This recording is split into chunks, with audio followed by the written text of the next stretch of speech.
L'engagement dans un agenda 21 nécessite parfois un accompagnement des territoires. Celui-ci peut prendre plusieurs formes. Dans la Manche, la communauté de communes de Sèvres-Thautes, 6000 habitants, a été accompagnée par le parc naturel régional des Marais du Cotentin et du Bessin.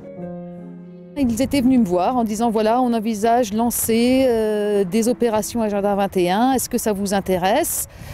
Bon, moi, j'ai dit tout de suite oui parce que je suis très motivée par les valeurs du développement durable, mais j'avoue que j'étais pas du tout certaine que ça puisse prendre racine facilement. Le Parc des Marais nous a accompagnés à plusieurs niveaux pour mettre en place notre Agenda 21.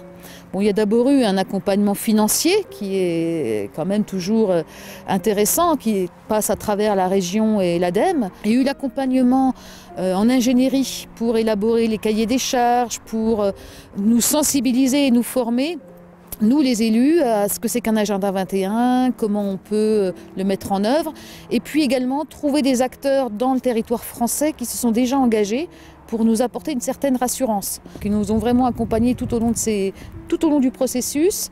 Et ça a permis de faire une équipe technique solide entre nous, nos agents qui n'avaient pas forcément beaucoup de compétences dans ce domaine-là, et puis l'équipe du parc qui, elle, avait déjà beaucoup plus de compétences. Et voilà, ça fait une espèce de mélange intéressant.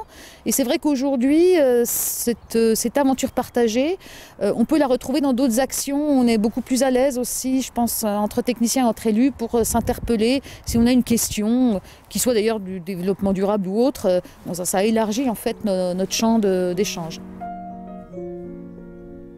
À des milliers de kilomètres de là, en Guadeloupe, la commune de Morne-à-l'Eau, environ 17 000 habitants, a lancé des actions de développement durable de son territoire en 2008, avec là aussi le soutien de différents acteurs. Il fallait aller vers une meilleure connaissance de notre environnement d'une part, une meilleure appropriation par les habitants eux-mêmes de cet environnement, et une éducation des enfants, parce que c'est pour eux qu'on allait faire ce travail-là.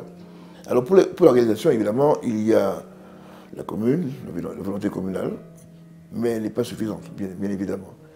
C'est la raison pour laquelle nous recourons au Conseil général, au Conseil régional pour l'instant, et pour nous, le ministère de l'Environnement est la cheville ouvrière qui nous permettrait de pousser l'agenda 21 local. Il y a aussi les services de l'État, notamment l'ADEME, l'ADEAL, la préfecture, qui contribuent, lorsque nous faisons appel à eux, à non seulement parfaire la réflexion sur ces questions, mais nous aident également dans le cadre des fonds qui sont réservés au développement des projets que nous avons, de même que l'Office de l'eau, l'ONEMA, bref, toutes les structures qui, au niveau de l'environnement, au niveau de l'eau, au niveau des transports, du développement général, donc travailler avec des associations locales, les organismes de l'État qui sont sur place, et également, évidemment, nous comptons beaucoup sur la coopération avec le ministère pour pouvoir faire avancer le dossier.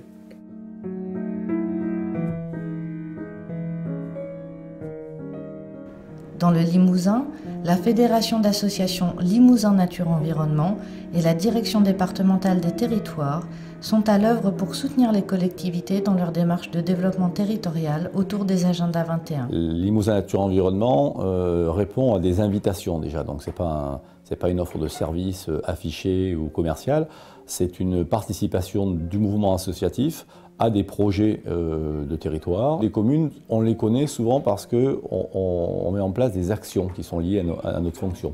Par exemple, on gère un espace info-énergie, on anime des opérations sur zéro pesticide dans nos villes et villages, on travaille sur des atlas de biodiversité communale, on intervient dans les écoles de ces communes. Donc en fait, les gens nous proposent de venir regarder les projets qu'ils veulent mettre en œuvre et comment on peut ensuite, nous, y participer, puisque certaines de nos actions sont incluses des fois dans les agendas 21, et même souvent, ce qui est une bonne chose d'ailleurs. Et voilà. Et par contre, souvent, notre capacité ensuite dans l'agenda 21, c'est de mettre en musique toutes ces actions au vu de leur projet, quoi. Voilà, c'est de leur dire attention, vous avez tel projet, tel besoin, c'est bien. Par contre, si vous le réalisez de telle et telle manière, ça sera encore mieux parce que vous allez prendre en compte tel et tel petit aspect du développement durable que vous n'avez pas pris en compte actuellement? Dans l'accompagnement des agendas 21, le rôle de la DDT, il est triple en fait. C'est de faire connaître l'agenda 21 et l'intérêt de réaliser un agenda 21, donc de sensibiliser les collectivités, donc faire connaître, sensibiliser, et puis troisièmement, accompagner, aider à la mise en œuvre et à la réalisation de ces projets territoriaux de développement durable. On a commencé en 2011 par aider une petite collectivité du nord du département, la commune du Dorat, dans un territoire rural très peu dense. Et là, il s'agissait pour nous en fait de nous confronter en fait à la difficulté de l'exercice et puis d'apprendre, les mains dans le cambouis, en fait, d'apprendre ce qu'était un agenda 21, ce qui nous a permis dans un deuxième temps en fait de dégager des éléments de référentiel, d'outils pour diffuser un petit peu un accompagnement d'un format différent, quoi. Et puis l'accompagnement proprement dit des collectivités, alors c'est un appui méthodologique en fait, hein, pour organiser le portage et le pilotage et les instances de travail également de l'agenda 21 et faire en sorte aussi que la collectivité se projette dans la durée parce qu'une fois qu'on a l'agenda 21, il s'agit ensuite de le mettre en œuvre, de l'évaluer, de le réviser et donc c'est une affaire qui demande de l'énergie et qui demande de l'énergie sur la durée. Donc il faut penser à tout ça et mettre en place les conditions de la réussite de ces programmes qui sont des programmes relativement lourds, il faut le reconnaître, quoi, lourds à porter en tout cas. Oui. Les régions ont un rôle majeur. Elles coordonnent les démarches, dynamisent les territoires et fédèrent les acteurs autour d'une nouvelle forme de gouvernance à l'œuvre sur les territoires. Ces procédures d'agenda 21, elles sont innovantes en ce sens qu'elles font travailler ensemble des personnes qui ont une légitimité politique, des élus, et des personnes qui ont une légitimité, je dirais, sociétale, des responsables économiques, sociaux, associatifs. Et donc en termes de gouvernance, il faut faire travailler ensemble toutes ces personnes qui ont des cultures différentes, qui ont parfois des objectifs différents.